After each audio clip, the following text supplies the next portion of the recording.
a metal aficionado of sorts, Yeah, among other genres. I'm a very big But fan of metal, but metal music, a lot of it, I'm going to be honest with you. If it weren't for Metallica, I would have never looked into half the stuff I've looked into. On one hand, music can be used to do good things, like educate. On the other hand, it could be used to be destructive, like in the case of black people. well, I would like as a person who dabbled with music unsuccessfully, mind you. Um, I wouldn't say it's ever really the artist's prerogative, or it shouldn't be, anyways. At least in my opinion, to educate. Um, it's theirs to create art, and it's if people gather things from that and take away from it, then it's great. But it's kind of like the argument with video games that's been so controversial lately. Again, for like the umpteenth million time, that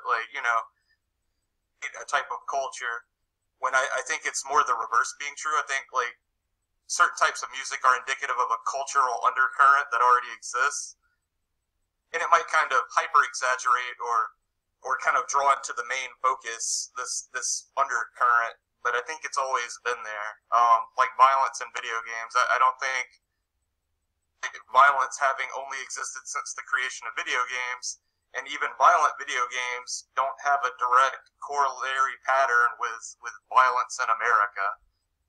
So I think like blaming art on any level is kind of you're shifting the blame like one step forward, like where it should be shifted one step back, where the thing that influenced the art might be the actual issue. Or it could be even further removed. I mean, it could be something much more deeply ingrained, and the art is just a superficial representation of that. Well, see, the thing is, a lot of ideas are they're heavily promoted in certain genres, like R&B Oh, and rap, absolutely, absolutely. and music has a good way of getting into a person's mind. I never meant to insinuate that it's up to the artist to educate, but uh, a good song, like for example, for Who the Bell Tolls. I wanted to know who the Men of Five were, right? And it sparks my curiosity when I hear a song and it talks about things I don't know anything about, and it makes me want to go and So, find out about those things. well, I mean, I wouldn't say that I'm not guilty of the same thing. Like, if I find an artist or an author or something, I look at their sources, I look at their influences, and I try to dig deeper into, where they're getting their information from. Obviously, like, there is information to be gained from all sources, whether they're credible or not, whether, the sources that they base their information on. I mean, Metallica, for a good example, a band I also like, they dig deep into, like, the H.P. Lovecraftian mythos way back when, on several of their songs. They kind of like, skirt that, and that kind of piqued my interest in high school into the Lovecraftian lore, which I'm a big fan of. I like Lovecraft, don't get me wrong. But, I don't see Lovecraft as a credible source on the human condition necessarily. He is a master of horror and suspense and a well-crafted story.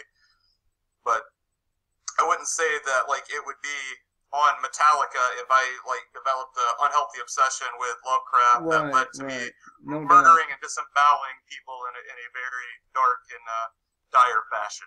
Yeah, I agree with that. And right, Yeah, so that would just be my takeaway. Like, but and I do feel like rap is become like much more vapid. Like, I felt like in the '90s it dealt with a lot more like realistic street issues that, yeah, hmm they were hyper exaggerated, but I was more relatable to them back then, like that type of music.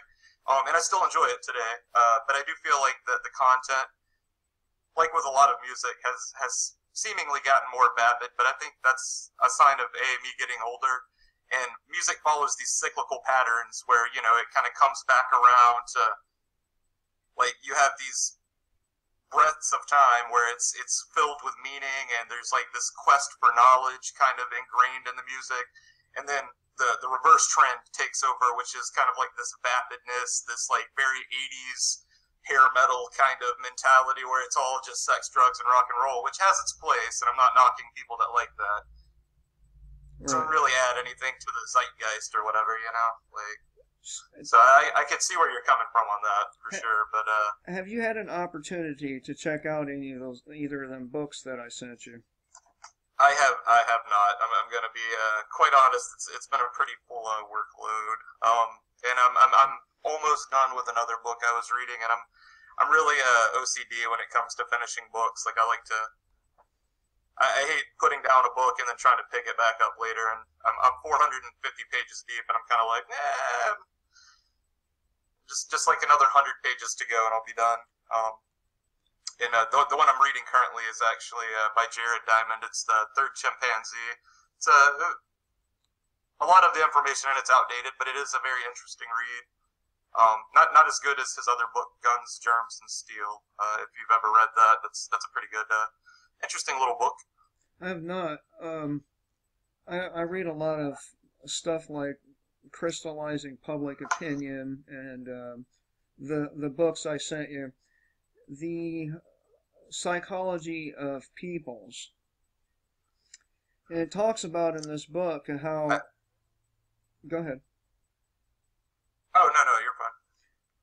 It talks about in this book how they determine the hierarchy of races. And this is a nutshell. I like how your videos are really, really good at nutshelling things. I do enjoy that. I don't have that gift. But it talks about, you know, the level of what civilization is what determines the hierarchy of races. Like I said, I've watched numerous of your videos, and you touched upon the black identity. I call it the black identity crisis. And the reason I call it that is because you have one group of people in the black community talking about the original Israelites, then you have another group talking about the original Greeks, yet another talking about they were the Egyptians. You get where I'm going with this. Right, it's kind of like a reappropriation or like a falsification of history to, you know, basic dominance of one race superficially. What's your take on that, the psychology behind wanting to hijack other people's cultures and claim it as yours? Well, as a child born in America, like I feel like our country is a melting pot of many cultures. So I feel like doing a disservice to any of these cultures is, you know, it's stealing facts is basically what you're doing. And the inroads that we've made into creating a more democratic form of government that still obviously needs shitloads of work.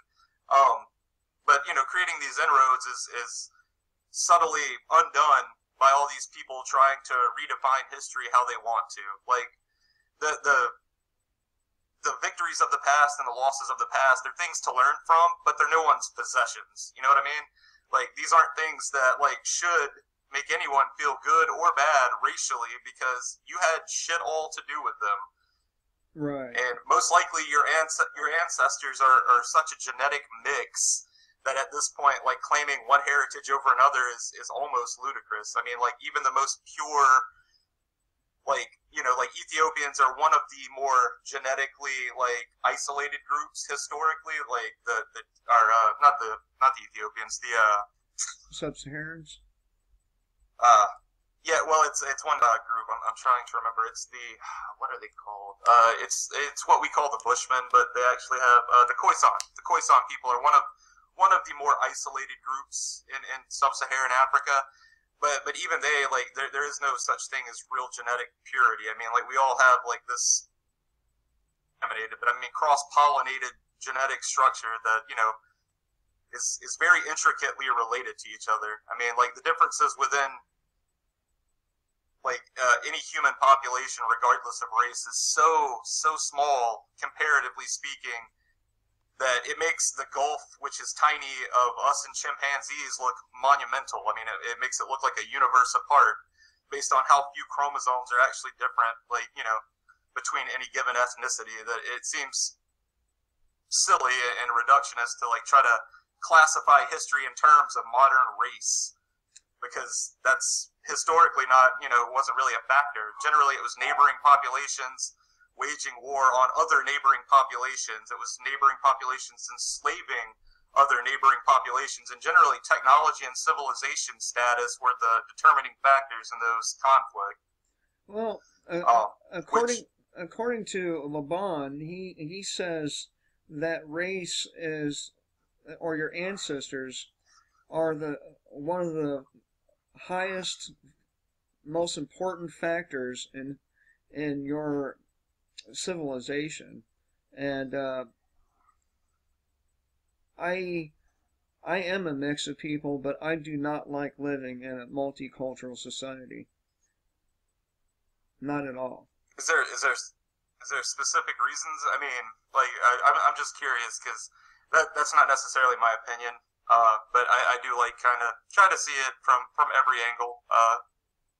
I definitely like the idea of survival of the fittest when it comes to ideas. So I'm always willing to challenge myself to adopt other views. Well, Rome was multicultural, right? Look what happened to that place.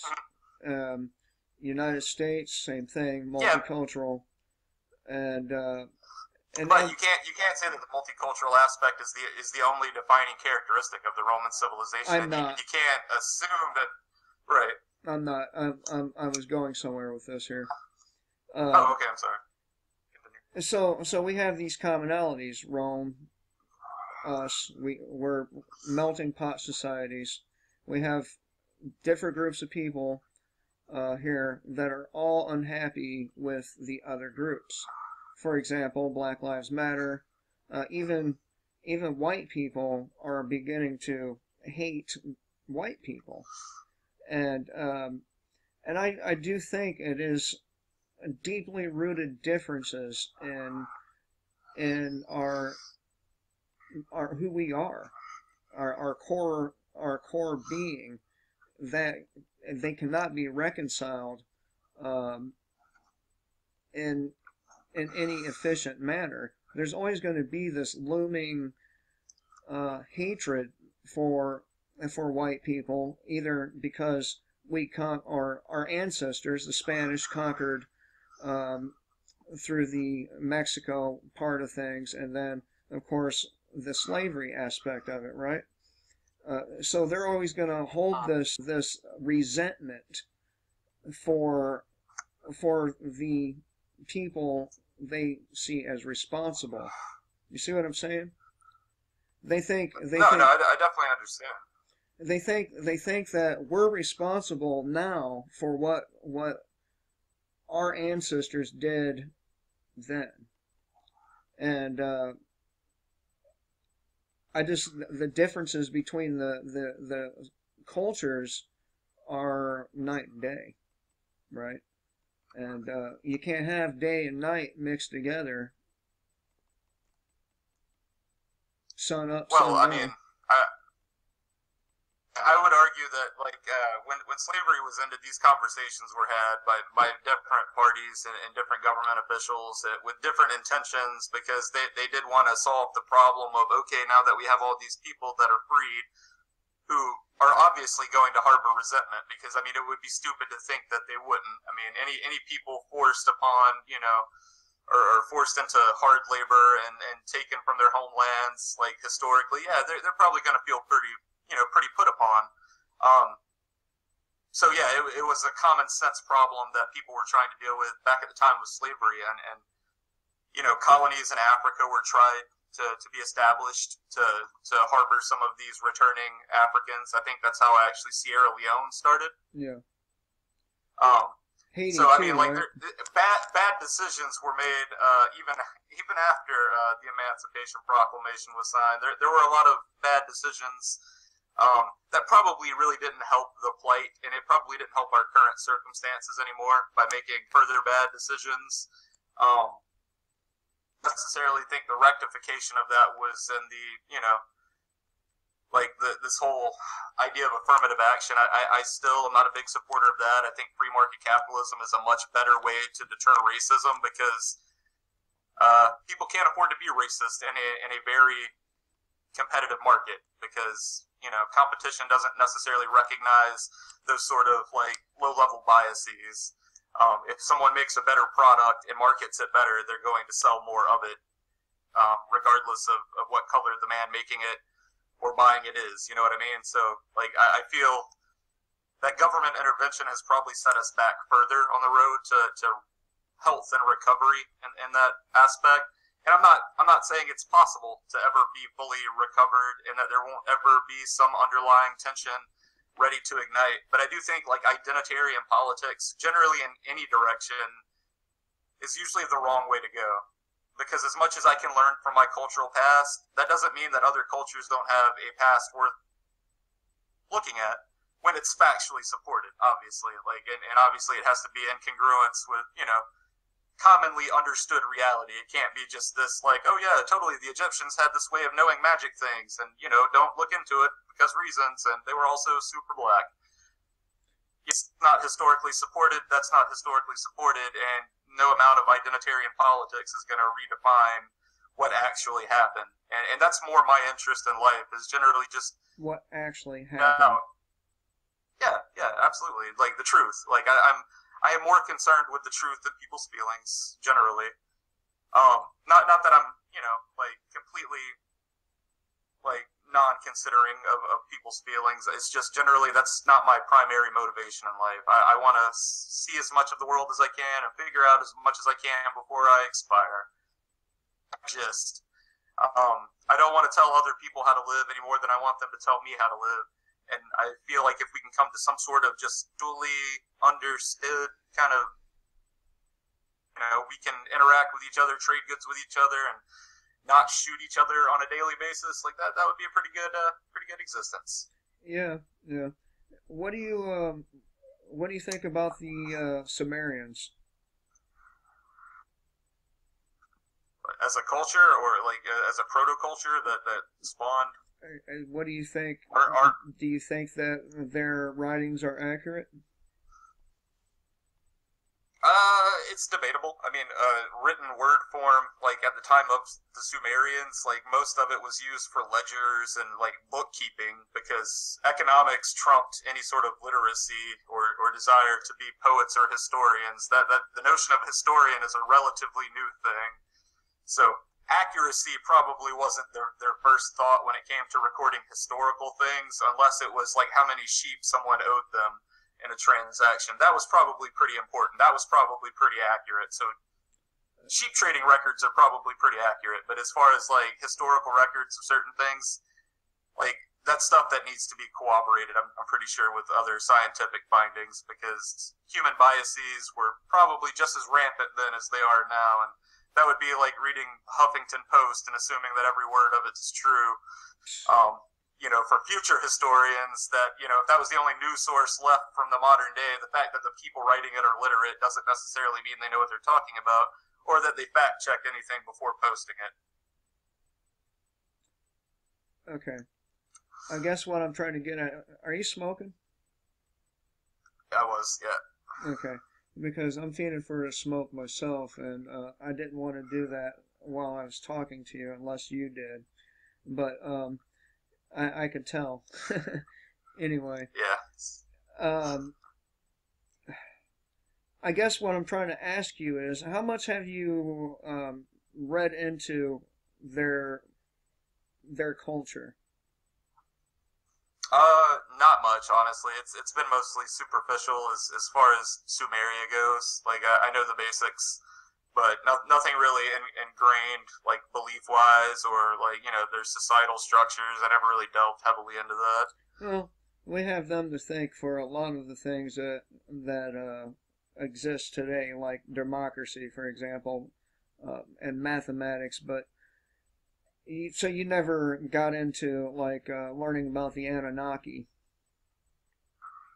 I've heard tell, and I've heard the Anunnaki like referenced by some.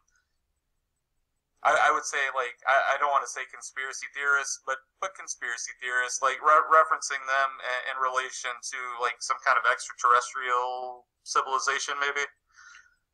Yeah, well, see, that's Maybe.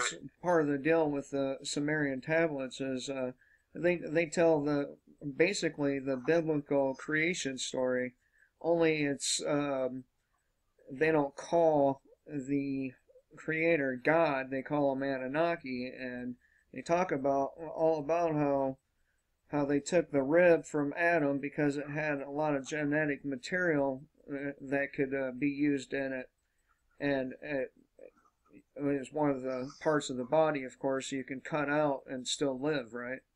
And I find it to be very, Hmm. very, very interesting. That's all. I wondered if you dabbled into it at all. No, but it does sound kind of related to like the Dead Sea Scrolls, like the whole Enochian like text. I don't know if you've ever read like the books of Enoch or any of the angelic scrolls. They're pretty interesting. Like as an atheist, I find them fascinating.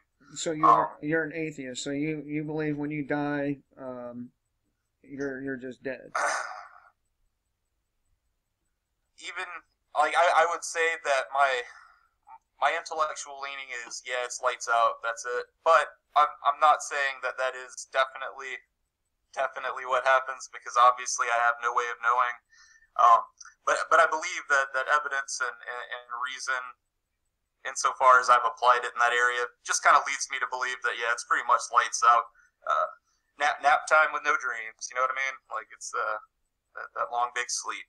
Yeah, maybe. There was recently an article I saw where this guy he was dead for I think it was 4 days, 4 days, and and somehow he came back to life after 4 days, and he described all kinds of crazy shit, man.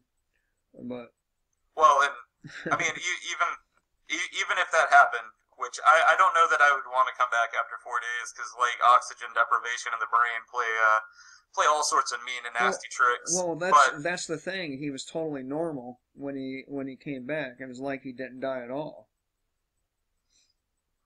which to me that aspect is the most terrifying part of it. Like the fact that there's something that could happen like that and seemingly have no side effects. That would give me reason to pause if I were a friend or family member of this man. I'd be like, is he really okay? Like I don't know, but I read the article. I really can't comment, I guess, one way or the other. But Well, I wouldn't mind reading it. That seems pretty fascinating, I'll to be find honest. I'll find the link and send it to you. Yeah, I do. It's cool stuff. Yeah. I enjoy weird tales of unexplained things happening because even if we don't have an explanation now, in some cases it might be things that we never get to an explanation on. I generally have the look that there is an explanation, whether I understand it or not. So I'm not trying to discount anyone's possibilities. So like even if it's something that I think is just outrageous, it wasn't that long ago that quantum mechanics seemed like just like this really feverish craziness that people just really couldn't accept. And then things happen that change people's minds, like in the popular way, and generally it brings people around to understanding that 200 years ago would have seemed like devil magic. So things that we can't explain now might be explainable in the future, or it might just be something that's beyond the human realm of understanding. So do you believe in interdimensional, like the multiverse? No, I'm not a subscriber to that theory. Mostly because it's more of a thought experiment than a practicing theory. Like it has some practical applications, but basically it's just in creating a large sample size for our universe to exist in, and it kind of relies heavily on the anthropic principle, which I'm not opposed to. It's just I don't see a whole lot of reason to put my eggs in that basket. To be honest, like it could exist, but You don't it could know. be accurate. But there's very little way that we could ever hope to even begin to tell if that's true or not. So at this point, it's like Elon Musk's virtual reality simulation bullshit. It's just like, yeah, wouldn't it be cool if Well, soap monsters? there's actually a pretty good chance that I mean, there's been German scientists that come out and talk about how they're finding coding to our reality, and you know, why couldn't it be a thought or a simulation? If Oh there's yeah, see, that's the thing. Like it's not the plausibility of the argument, because it's not the plausibility of like the multidimensional, or like, you know, the theory of quantum mechanics that bothers me. It's the verifiability or unverifiability of the thought experiment. Like there's no way to prove one way or the other. So at the end of the day, it's kind of a moot point. Like it's interesting to think about, but it's like aliens. Like, you know, like I feel like aliens, yeah, sure, they could exist, and like, you know, just based on like averages, they may very well exist in multiple places throughout history. The likelihood of us seeing them in our remote corner of the galaxy just seems, you know, or the remote corner of the universe that our galaxy is in, and then the remote that our solar system is in, it seems kind of unlikely, like at long odds, because like the narrow window for like human development is so small, and our ability to survey the skies and communicate with like radio and things like that have only recently adapted to be even communicate relatively locally in our solar system, that I think like any kind of like extraterrestrial visitation seems, it's kind of like finding the one blade of grass in the woods that you're looking for. If you were looking for a particular blade of grass, it seems relatively unlikely that you would happen to stumble upon the one that you're looking for. It's just low odds, so well, it's kind of a moot point. Interesting though. I used to live in Rock Island, Illinois, and I was going out to a friends of mine out in Andalusia. It's out in the country. I had to go on the highway, and about halfway there, I look over to my left, and hovering above the trees was this giant, seamless, windowless disc. And by the time we looked at each other and looked back, it was gone. Gone. Just like that. Well, and that's the other thing. I don't discount personal experiences. It's just there again, like besides eyewitness reports, they're hard to verify. Yeah, is it yeah. government cover up? I mean, is it military aircraft? I mean, there's a lot of plausible explanations it could be, leading up to and including, you know, extraterrestrial, you know, spacecraft of unknown origin. But not having witnessed it myself, it does make it hard to believe. It does make it right. Yeah, absolutely. It makes it harder to fathom. Like until I'm faced with those circumstances and those consequences in a similar, you know, situation, like I honestly can't even articulate like what I would do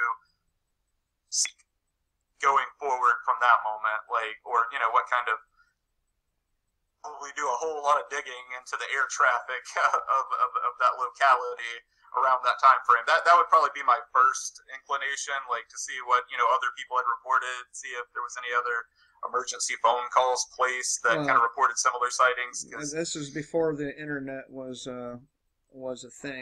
Yeah. Okay, so kids don't remember. What's the most important thing going on to you? Like just in life, or just like in politics, or well, because I try to distinguish those two. Like I know a lot of people think that like whatever's happening in the political sphere is the most important, but generally it's like, you know, I have a wife, I have a family, like, and you know, taking care of them, supporting them, being relatively content with my little piece of life. That's the most important thing.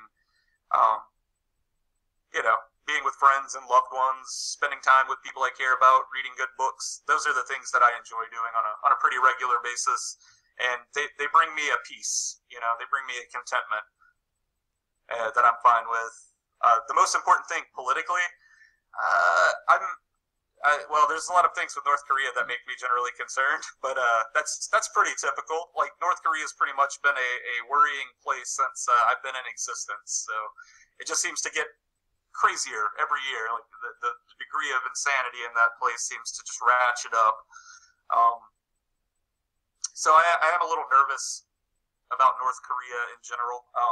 But net neutrality, that's been a big thing that's worrying. I think that was a big loss for everybody this past year. I'm pretty sad to see the way that, Ajit Pai had handled himself on that, and I'm nervous to see what implications that has in the future for all of us, because I think the free market of ideas that is the internet, the wild west of the internet, like it's coming to a slow grinding halt, and I feel like there's going to be relatively few safe spaces left for ironically used safe spaces for real ideas to intermingle, like I feel like basically the family friendly filter is going to be flipped on. We're going to be force fed like ads from just like the most absurd manufacturers of crap content, and we're going to be like funneled into this narrow bandwidth of like, this is what you're allowed to experience and this is what you're not allowed to experience.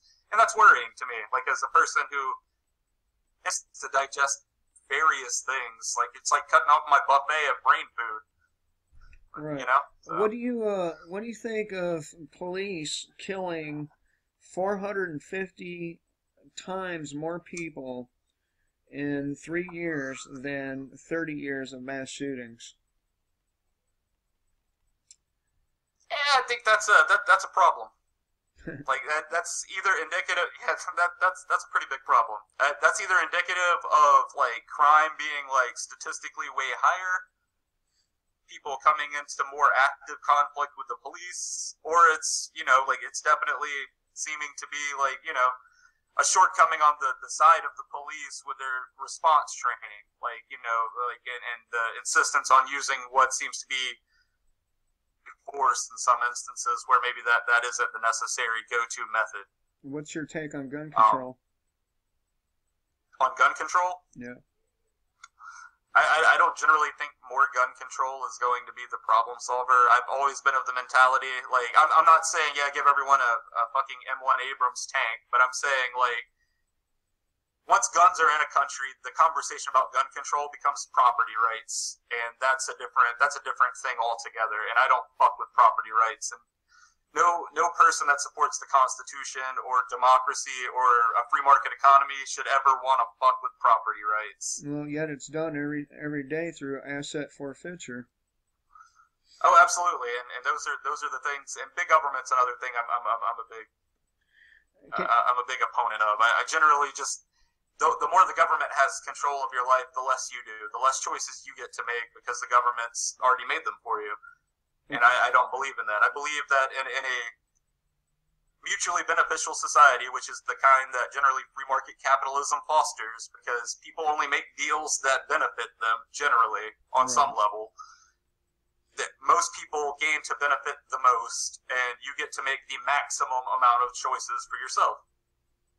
And that generally would be the optimum state of being. Do I think that government in a limited, small G government is necessary? Absolutely. Why? I think it's helpful to maintain roads because and things like that, like public services that are generally small but mutually beneficial to a collective, but that no one business may or may not want to foot the bill for. Could it be done by a coalition or some loose oversight by multiple corporate entities? Sure, but I think a small G government, with people having political consensus on laws being passed in their land, because I'm also a big believer in law, and I don't think necessarily corporations should be the arbiters of law. What kind of law are you a believer in? Just the basics.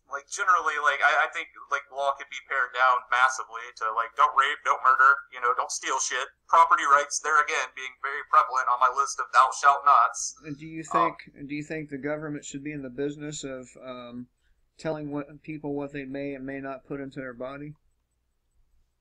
No, I do not. I don't think Now, I do think full disclosure should be something, and I do think consumer savviness should also be encouraged, because I do think that we've grown up with a generation of people that are not necessarily educated to like observe the things that they're putting into their body. As a smoker, I know that I've taken the time to investigate what smoking does to your body, you know, like, and caffeine. Like, I consume caffeine on a fairly regular basis. I know what it does. I drink beer every once in a while. I know what alcohol does. These are choices I make as a consumer, but I'm not stupid to the consequences. I don't want to assume other people are, but there's a lot of chemicals and things that we ingest daily that we're not as savvy to as we probably need to be. I think that would need to shape up on the consumer side before government disappeared altogether, because I think you would find a generation of very dead people very quickly because they were consuming just like rat poison and shit because it was marketed to them well enough. Well, isn't that their problem? Yeah, I mean, in essence, like, you have people that are insufficiently capable of doing basic things like investigating what they're consuming because they've grown up with a nanny government that's babysat them through basic things. Yeah. My mom's dying of because she was a smoker, and I asked her, "Do you blame the cigarette companies?" And she said, "Yeah." And I explained to her that she made the conscious decision to begin to smoke in the first place. Even with the warnings on the packs, people still end up smoking, right? I don't see it as being Newport's or Marlboro's fault for something that I made the conscious decision to do. The same with this opiate crisis, if you want to call it that. You know, if people want to inject harmful things into their bodies, I say let them do it, let them die. That way, the people that actually need the medications, I've been shot, stabbed, hit my face with a baseball bat. My face has been fractured. I have a scar that runs from here to the back of my head from where I got hit in the face with a baseball bat. I've been on and off pain medications for 25 years. And I have never gone to the point where I go out, look for heroin, and get that fixed. You see what I'm saying? Why not let the people... Go ahead. Oh, good. I said, why not let them just kill themselves? I was just going to say, like, personal ownership of decision-making has to be a thing. Like, I'm one of those people, like, as an atheist, I don't necessarily know that I believe in free will, but I will clarify, I think that we have to act in practice like it exists. Yeah. Whether or not it actually does or not, because laws lose all relevance and meaning if you are just a deterministic being whose every inch of life is planned out, then how can we honor for your decisions? But there again, like, I do believe that determinism plays some aspect, but I don't believe every action is deterministic. I believe most things are probable, and you have options. Like, they might be narrow, they might be few, but like, regardless of whether free will actually does exist or not, we have to treat every human being that is a consenting adult, that, like, you know, they make decisions and we have to hold them accountable to those decisions, you know, like, regardless of their circumstance. That's why I hate special pleading and cases like, you know, like they were the victim of certain crimes at a previous date and that made them more likely to commit. Like, the psychological aspect of why someone, like, commits a crime, while it might be interesting intellectually, while it might be helpful in capturing or apprehending a suspect by, like, narrowing down through profiling and what have you, I don't think it plays or should play a part in court proceedings, because I think it just introduces the idea of special pleading, like, this person, their case was X, so their punishment should be Y. It's like, no, their crime was X, so their punishment should be Y. I think when you start special pleading, then basically, like, the law kind of loses value. Well, I think the law lost its value a long time ago when the politicians, police, and hell, even the church clergy began breaking them with immunity and still do. How can the law have any meaning if those who create the law don't follow it, and those who enforce the law don't follow it? There has to be transparency and universality in the way laws are implemented. I mean, there can't be protected classes or protected parties or protected individuals. They have to all be accountable. So yeah, I totally agree on that. I mean, that absolutely needs to be a thing. If law is to be maintained in any reasonable fashion, will people slip through? Sure. Bridges of justice, absolutely. Like it's unreasonable to think that mistakes won't be made in any human created system. Like I don't believe in our abilities that much as mankind that we won't fuck up every once in a while. And like, you know, through our collective knowledge and know-how, like refine some of our mistakes and learn some hard-won lessons in the realm of legality and try to create, I don't know, equally adjudicated system of government. well, you see, that's the problem is when you ask people to lead you, you're essentially telling them that you're incapable of leading yourself. I'm really not big on government. I cannot think of a damn thing that they've done competently or for us, the people, here in the United States or anywhere else for that matter. As far as I can see, the governments of history have been far more harmful to its people and the world than any good that it's done. I mean, again, the police have killed that many more people in 3 years than your average everyday Joe getting his hands on a AR-15 and shooting a bunch of people over the last 30. Can you name one instance where, I don't know, the government has done anything good for us or for the country? Well, I don't know if it's like if it would necessarily be like one specific action as much as like being able to field a standing army and showing like even like as just a pretense or a front, like this facade of unified action that generally comes with waging acts of war. Because generally, like historically, I think what's played out in countries that become more divided or tribalistic and like they section off, they generally do open themselves up to external forces, and humankind has proven itself very apt at taking advantage of those kind of circumstances. Whenever we see like tribalistic or like banded humans that are like loosely knit together, somebody's going to go over there and assert their dominance in whatever area they are if they're, you know, seeing any kind of benefit. If the cost benefit analysis comes up and they're like, yeah, you know what, that's going to be a worthwhile action, let's do that. I don't become like that, and I do see the possibility of government being a remote possibility of keeping that kind of like thing from happening. I see like the coalition that is a government body being a deterring factor and possibly, you know, like being, as you will, like obviously Rome had a government, but like I think it was politically fractured at the time that it fell, which happens. And yeah, it was. I mean, obviously, political unification is always going to be better if you're going to have a government.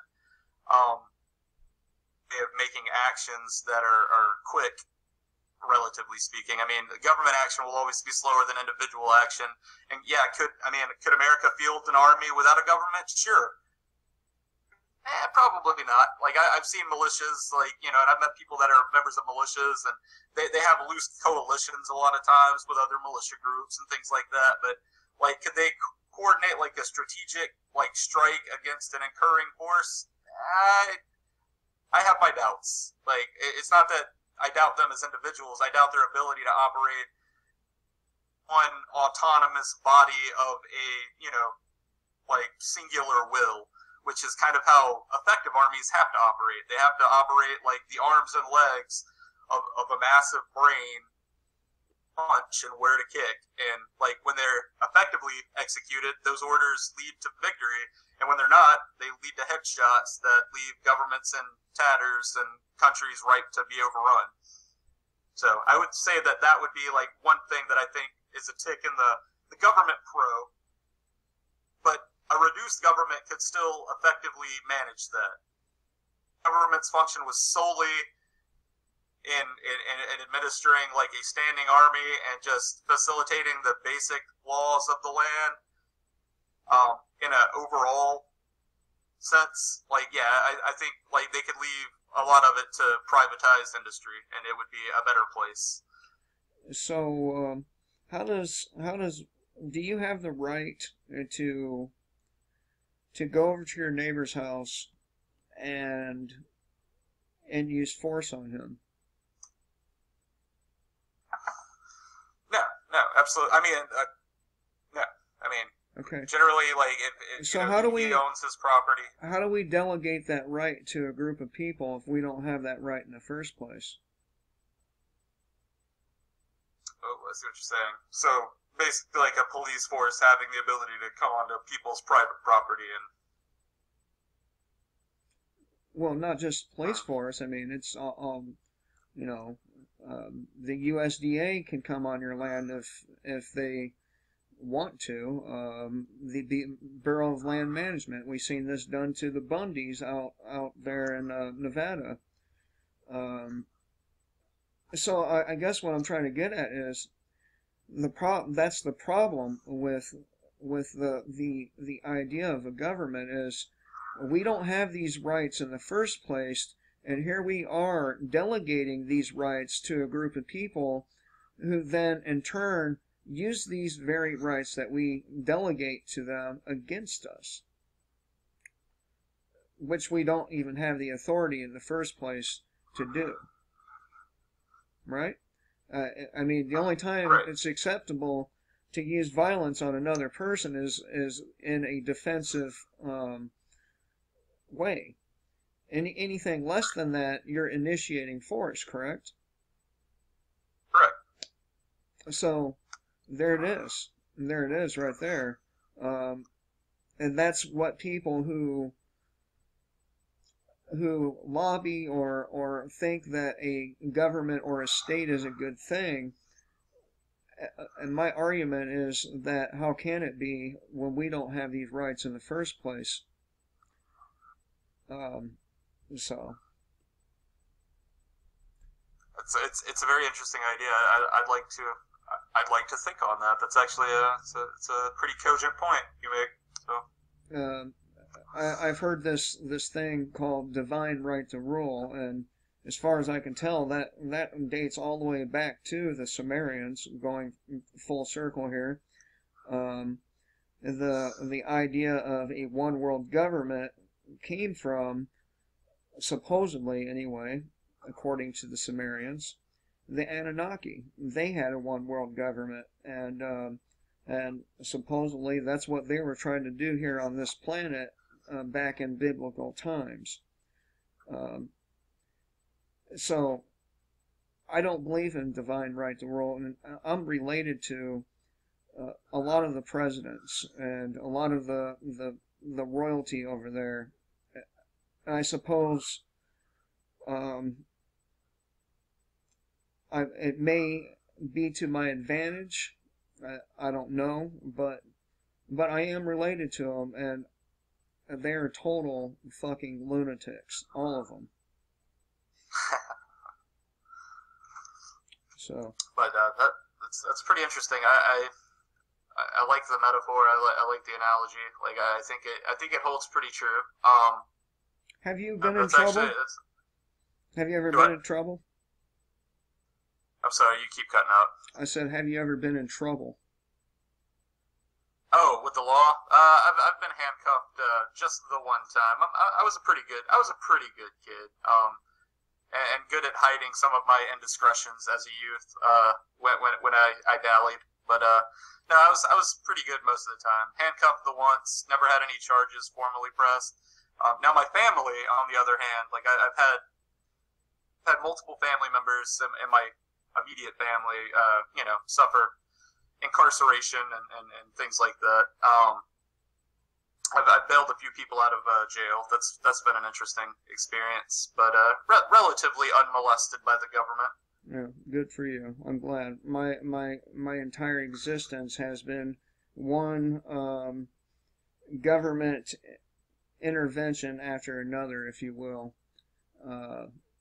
I really dislike these people, the state. I really, really dislike them. I have a deep disdain for the state, which is why my channel is named Kill the State, Live Free. And I thought, I liked your videos. I thought talking to you would be interesting, and it turns out I was right. But I would like to leave you with that thought. Where do you get the right to delegate to the authorities to come and kill me at your behest? I'm not saying you get what I'm not saying that you're going to do right, that. Right, the general you, right. Right. Like, the populace as a whole has the ability to determine, via, proxy that government officials can, forcefully enter anyone's home and delegate what they see as justice with little or no legal action being levied against them. They can pretty much do it with impunity. Right. So, all right. Well, I appreciate you talking to me, and would you like a copy? Yeah, it was interesting. Yeah, man. Either you can email it to me, or like when you post it, do you have I can probably rip it and repost. Okay. All right. But yeah, it was a good chat. I enjoyed it. It was different, so I like that. Yeah. I appreciate your time, man. Yeah, man. Anytime. You have a good night. You too, man.